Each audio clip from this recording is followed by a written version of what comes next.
Austin pleaded guilty to aiding and abetting homicide by child abuse and faces 10 to 20 years. Prosecutors say evidence shows it was Ariel and not Austin who beat Tori. For years, Food Network sold America a comforting fantasy, cheerful kitchens, warm hosts, and the idea that cooking could bring families together.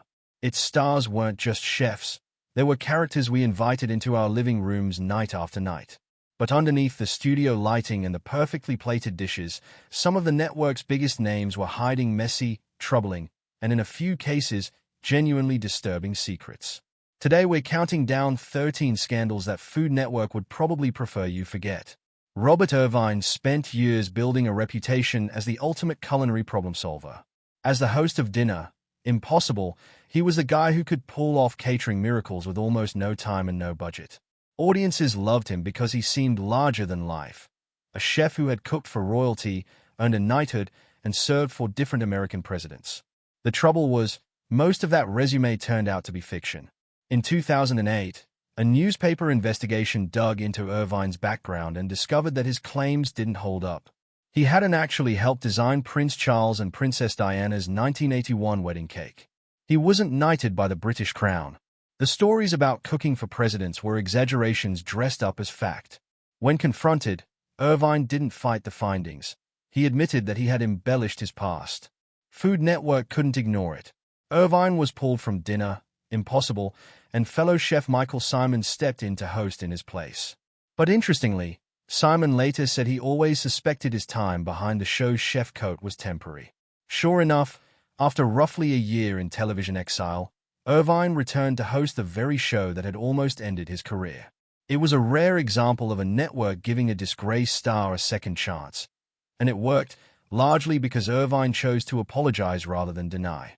When Ann Thornton launched Dessert First in 2010, she seemed like exactly the kind of star Food Network wanted. Classically trained, polished, and full of elegant dessert ideas.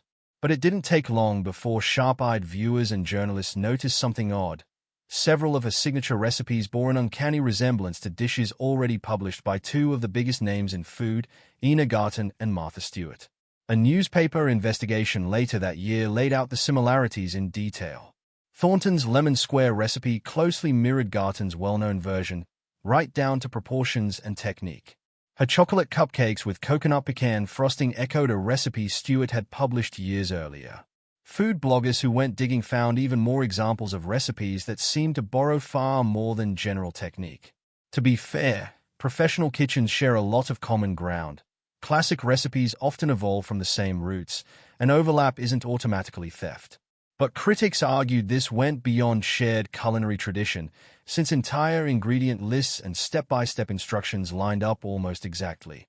Food Network never issued a public statement accusing Thornton of anything, and it never confirmed the controversy played a role in what happened next. But Dessert First quietly ended after only 2 seasons, and Thornton's television career never really recovered. By the early 2010s, Paula Deen wasn't just a Food Network host. She was an empire unto herself, with cookbooks, product lines, restaurants, and a Southern cooking brand worth millions. Then came the summer of 2013, when a lawsuit that had nothing to do with television changed everything. The case stemmed from a discrimination claim brought by a former manager at a restaurant Deen co-owned in Savannah, Georgia. During a sworn deposition, Deen was asked directly whether she had ever used a racial slur. Her answer, an unqualified yes, became the headline that dominated news cycles for weeks.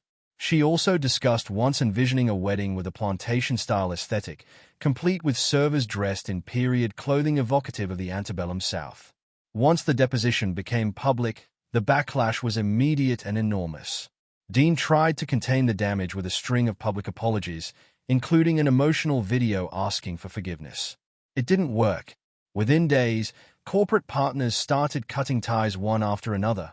Major retailers, home goods brands, and even a pharmaceutical company Deen had partnered with all walked away.